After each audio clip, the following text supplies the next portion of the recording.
Hello, and welcome to episode 606 of Prog Review. And if you have read the title of description, today I'm talking about, got it right, that one. We're doing Greenslade, the debut Greenslade. This was a double. It's a double header. You get Greenslade and Bedside Manners are extra. This is on the Rhino label. They brought 4 albums out over 2 CD. You get. Oh, I'm going. It's a good one. Good to get. Yeah, Greenslade. They're one of those ones. I don't know what you call them. One of the lesser known or lesser appreciated. Yeah. Anyway, named after David Greenslade. Him and Tony Reeves. Sounds about right. We're in a band called Colosseum. Kind of jazz, rock, prog kind of thing. Yeah. And so once that all fell on itself, they formed their own band named after Dave Greenslade. Now the interesting thing about the band is a certain Andrew McCulloch plays drums for them, and McCulloch played with King Crimson on Lizard. It was the only one he appeared on. So we have a King Crimson connection there, as well as a Colosseum connection as well.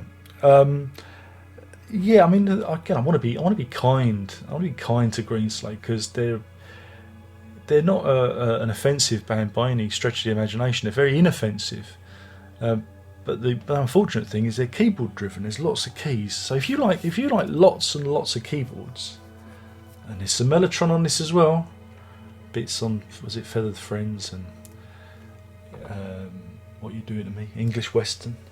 You're gonna love it. So it ticks that box. So you got your Mellotrons, all right. No glittery capes though, but you do have. He says Roger Dean cover. Maybe I'll do a blow up of it so you can get a good look. Because I'm sorry I haven't got the vinyl. I've got the Dave Greenslade album, Cactus. Is it called Cactus Choir? Got that on vinyl, but you know, I got these. These were too good to pass up. You know, they're too good. 2 for 1. So yeah. So how would I describe them? It's very hard to describe because if it is, like I say, keyboard led, I'd say the closest they come to some of the keyboards is maybe Emerson, Lake and Palmer with a little bit of Caravan in there. Yeah, you've got that kind of thing going on. So yeah, if you like, I mean, they're highly melodic. This is it, and they're very, very British, very British in the sound and the music that they've got, and that's why I don't mind them so much. But my main problem is the vocals. Dave Lawson, who also plays keys on this, he sings and does some of the lyrics as well. I think the lyrics are shared between him and Greenslade. But he has one of those voices. He's very. I mean, he hasn't got a bad. I'm not saying he's got a bad voice. I think he's got a very strong voice, but it's histrionic in places. It's over. You know, very American. He has almost like a transatlantic lilt to what he does, and I find that a little bit distracting. You know, I think they needed a Peter Gabriel or a John Wetton. They need someone with a bit of grit in their voice, maybe, to, you know. That's just me. I'm a bit funny with my vocalists. I have a bit of a, you know, I'm a bit. That's the way I am. It's the way I rock and roll. Yeah. So as a debut, like I said, this was released in February 1973. It's just over 40 minutes long, 40 minutes 34 seconds. And yeah, I mean, it hasn't got the. I mean, some of the songs are like 7-8 minutes long, but then there's no like epics. There's no great epics. You do get a feeling that there's a bit of sameness as we go through.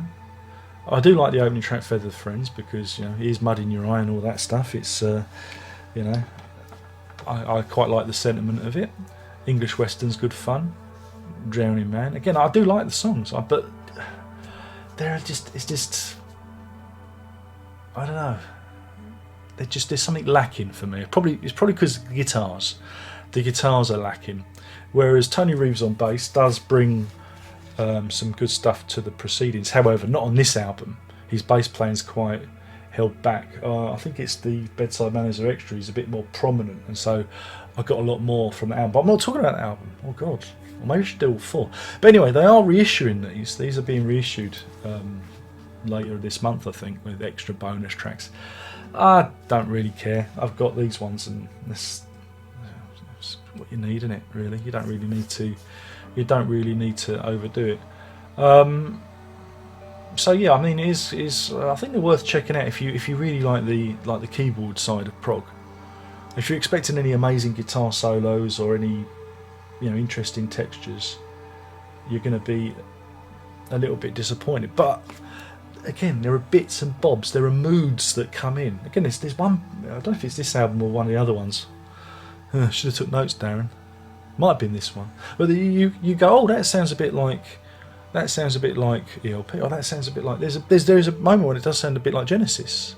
And there's a lot of potential there, but because it is wholly keyboard driven, you find the music never really kind of lifts off. It never really gets off the ground, because you need a blistering guitar solo once in a while, or a bit of 12-string guitar, just to add some variety, because variety is the spice of life, is it not? And there's a track on it called Melange. That's a Frank Herbert reference there for you. So yeah, I mean, it's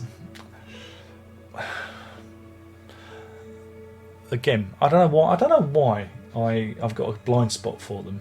I should really be mean, but it's just really inoffensive stuff. It's you can't be angry with them, because they do pack a lot of ideas in there. There's a lot of melodic stuff in there that you could nick and use in your own songs. It's like that. It's almost like a blueprint. You could think, oh, that needed development. That could have been reused somewhere else. You get the feeling as the record goes on. There's a lot of that, where bits are just, they come and they go, and you think, oh, they could have developed that.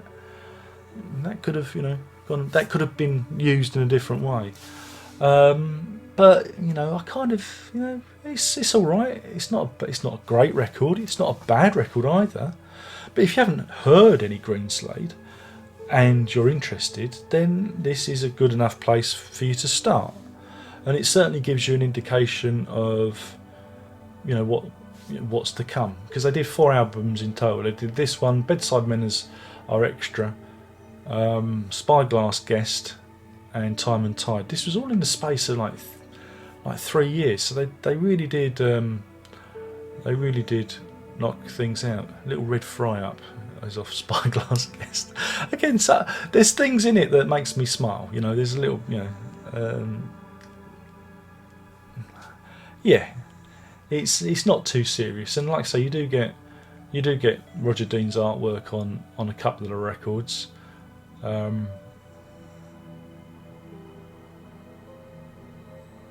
there you go.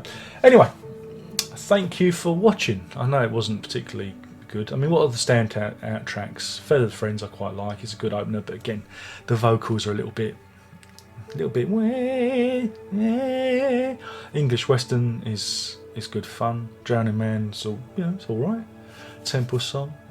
These are, again, it's fairly laid back. There's nothing here that's going to frighten the horses. It is what it is. But like I said, you may not be familiar with them. It may be a band that has fallen off your radar.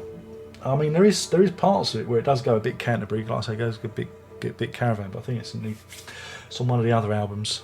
I'm mixing it all up. I've been listening to them a lot lately, you see, in preparation for this. But yeah, I've whittled on. This has been been up to my usual standards. So yeah, Greenslade, the debut album from 1973. It's there. I'll put a big picture up so you can so you can really take in the Roger Dean-ness of it all. And that's why I bought Cactus Choir, because it had a Roger Dean thing, which is good. yeah. Again, pick these up for pennies back in the day. I just looked at Cactus Choir. Another reason why I might have picked it up, because Simon Jeffs was the orchestral arranger on it. There you go. Got some talent on that. John G. Perry, Rupert Hine, Simon Phillips. I should have done that one. I think I like that one even more. But anyway, it's for another day.